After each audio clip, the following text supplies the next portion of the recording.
வீடியோக்குள்ளே போகிறதுக்கு முன்னாடி சேனலை சப்ஸ்கிரைப் பண்ணுங்கள், பக்கத்தில் இருக்க பெல் பட்டனை ப்ரெஸ் பண்ணுங்கள், டிக் பண்ணி சேவ் பண்ணிக்கோங்க. வாங்க வீடியோக்குள்ளே போகலாம். ரவா தோசை பண்ணுறதுக்கு ரவை எடுத்திருக்கேன். வெள்ளை ரவை இதில் 1 கப் எடுத்திருக்கேன். அதே அளவு கப்பில் அரிசி மாவு 1 கப், கோதுமை மாவு 1 ஸ்பூன், 1 டீஸ்பூன் ஜீரகம், மிளகு 1-2 உடச்சி எடுத்து வச்சுருக்கேன், அதுவும் 1 டீஸ்பூன், பச்சை மிளகாய் 2 காரத்துக்கு, கருவேப்பிலை மல்லித்தலை சின்னதாக கட் பண்ணியிருக்கேன், இஞ்சி 1 இன்ச் அளவு எடுத்து குட்டியாக கட் பண்ணியிருக்கேன். பச்சை மிளகாய் வேணும்னா சேர்த்துக்கலாம், இல்லை மிளகோட காரமே போதுன்னா பச்சை மிளகாய் தேவையில்லை. வறுக்க தேவையில்லை, ரவையை அப்படியே போட்டுக்கலாம். 1 கப் அரிசி மாவு, 1 கப் கோதுமை மாவு 1 ஸ்பூன், மைதா மாவு கூட சேர்த்துக்கலாம், நான் கோதுமை மாவு போட்டிருக்கேன். தேவையான அளவு உப்பு, தண்ணி ஊற்றிடலாம்.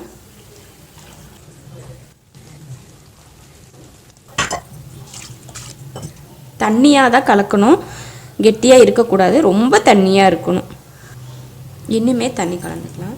இந்த அளவுக்கு கலந்து வச்சுருக்கோம். ஒரு 10 நிமிஷம் கிட்ட இதை ஊற வச்சுட்டு அதுக்கப்புறம் நம்ம தோசை ஊற்றலாம். 10 நிமிஷம் ஊறியாச்சு. இப்போ பாருங்கள், அப்போ நம்ம ஊற்றின தண்ணிக்கும் இப்போயும் கொஞ்சம் கெட்டியாயிருச்சு. இந்த அளவுக்கு கெட்டி இருக்கக்கூடாது, இன்னும் கொஞ்சம் நம்ம தண்ணி சேர்த்துக்கலாம். அதுக்கு முன்னாடி நம்ம எடுத்து வச்ச ஜீரகம், பச்சை மிளகாய் போட வேண்டாம், மிளகு உடச்சி போடுறதுனால நான் பச்சை மிளகாய் போடலை. மிளகு, ஜீரகம், இஞ்சி, கருவேப்பிலை போட்டு கலந்துடலாம். தோசை ஊற்றுறப்போ கெட்டி ஆயிரும், அப்பப்போ நம்ம தண்ணி ஊற்றி கலந்து தோசை ஊற்றிக்கலாம். தண்ணி ஊற்ற தேவையில்லை அப்படின்னு சொல்லி கெட்டி ஆயிடுச்சு இது எப்படி ஊற்றுறது அப்படின்னு யோசிக்காமல் தண்ணி ஊற்றி தோசை ஊற்றலாம். அதனால் ஒன்றும் இல்லை, இந்த மாதிரி இருக்கணும். தண்ணி மாதிரி இருந்தால் தான் நம்ம தோசை ஊற்றுறப்ப நல்லா ஓட்டை ஓட்டையாக அழகாக வரும். உப்பு எல்லாம் கரெக்டாக இருக்குது. மல்லித்தலை நம்ம கடைசியில் தூவி விட்டுக்கலாம், இப்போ வேண்டாம். தோசைக்கல் வச்சுருக்கேன், நல்லா சூடாகணும், அப்போ தான் தோசை நல்லா ஊற்றுனதுமே வரும், இல்லைன்னா வலுவலுப்பாக தெரியும். நம்ம எப்பயும் ஊற்றுற நார்மல் தோசை மாதிரி ஆயிரும். இப்போ தோசைக்கல் நல்லா சூடாயிருச்சு, மாவு நல்லா தண்ணியாக இருக்குது. எடுத்து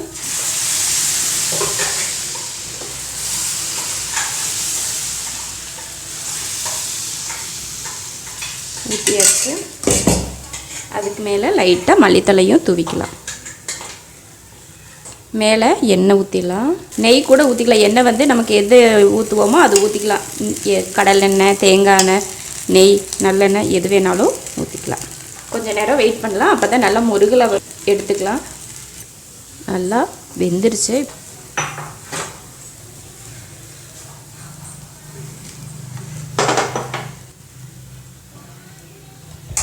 ரவா தோசை ரெடி ஆயிருச்சு, எடுத்துடலாம்.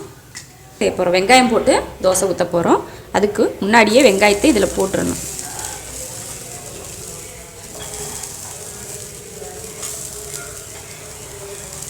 அதுக்கு மேலே தான் இதில் ஊற்றணும்.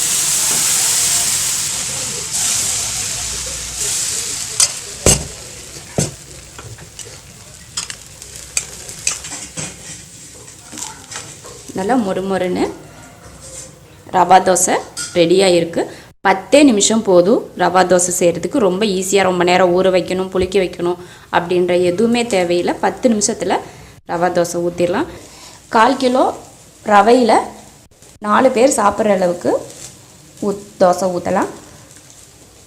இது மாதிரி தோசை செஞ்சு, ரவா தோசை செஞ்சு கார சட்னி, தேங்காய் சட்னி, சாம்பார் இதெல்லாம் வச்சு சாப்பிட்டா ரொம்ப நல்லாயிருக்கும்.